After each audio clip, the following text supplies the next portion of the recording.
Je suis sur le mensuel et j'en suis absolument ravie. Parce que le mensuel, c'est la vie, c'est l'amour, c'est l'amitié, c'est le partage. Et on rit et on s'aime et lisez-le. Honnêtement, jouer seul, c'est un tsunami émotionnel, vraiment. C'est-à-dire qu'une fois qu'on a fait ça, alors là, on peut vraiment tout faire. Hein. Là, je suis une warrior, hein, je peux vous dire que là... rien ne me fait peur maintenant. Moi, j'ai été mise dans une machine à laver essoreuse émotionnelle pendant tous les mois d'exploitation. En même temps, les retours du public, des gens qui m'ont dit qu'ils voyaient la vie différemment après le spectacle, qu'ils avaient envie de profiter de la vie maintenant, de faire des choses qu'ils avaient jamais faites. Et en fait, toutes ces choses, on se dit, putain, c'est aussi pour ça que je fais ce métier, quoi.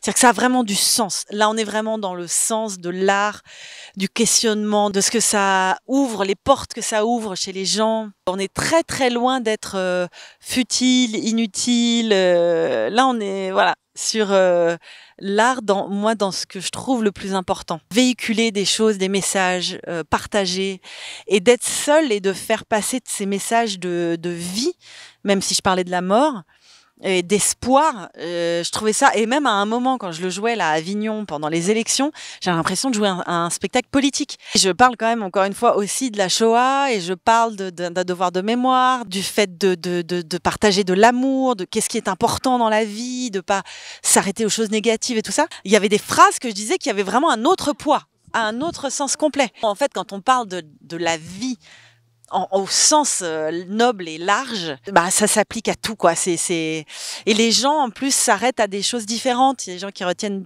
différentes choses dans le spectacle. Et je vais le jouer à Antibes, d'ailleurs, fin septembre. C'est un peu dans la région. Voilà, au Théâtre 31, du 19 au 24 septembre, je crois. Ma vie est sur le point de basculer. Je fais une crise cardiaque. Bonjour, madame. Pourrais-je avoir une pièce d'identité ou votre carte vitale, s'il vous plaît ?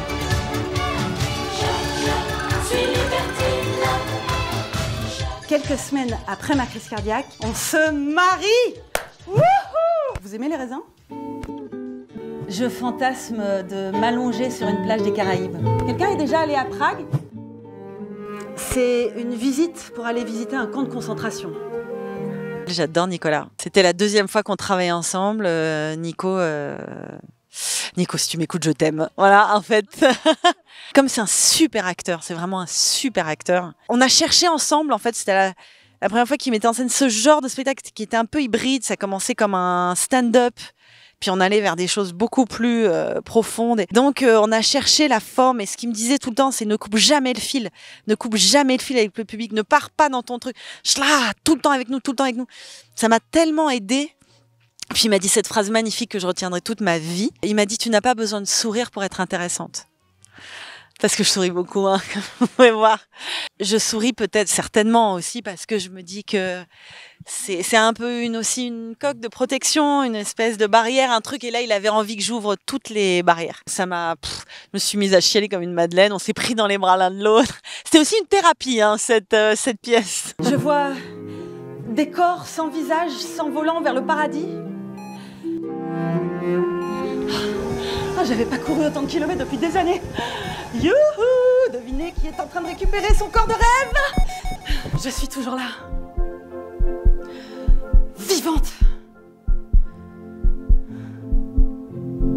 La perruque, ça m'a aidé, c'était une idée de Nico. En fait, c'était pour vraiment rentrer dans un personnage. Comme je parle de cette histoire qui n'est pas la mienne, même si ça me parle à 2000%, mais ça n'est pas mon histoire, que c'est l'histoire de l'auteur, James Hinman, qui l'a vraiment vécu pour le coup. Oui, lui en tant qu'homme. Et donc, le fait de mettre cette perruque et de ne pas me ressembler, ça pouvait aider, et moi et le public, à croire que je suis pas Mélanie Page, je suis Stella, et tout ça m'est arrivé.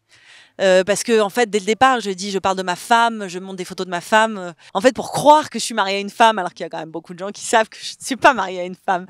Il fallait que je sois un peu quelqu'un d'autre, dès le départ, même physiquement. Ça aidait à la projection. Ça libère d'un truc comme quand j'avais joué Brexit ici, le fait de parler avec un accent. Donc en fait, de pas être soi. Parce que de pas parler comme on parle dans la vie, ça libère aussi. En fait, quand on s'éloigne de nous, on peut ouvrir toutes les vannes. Il y a un truc comme ça où on se dit, il y a plus d'auto-jugement, puisqu'on n'est plus nous.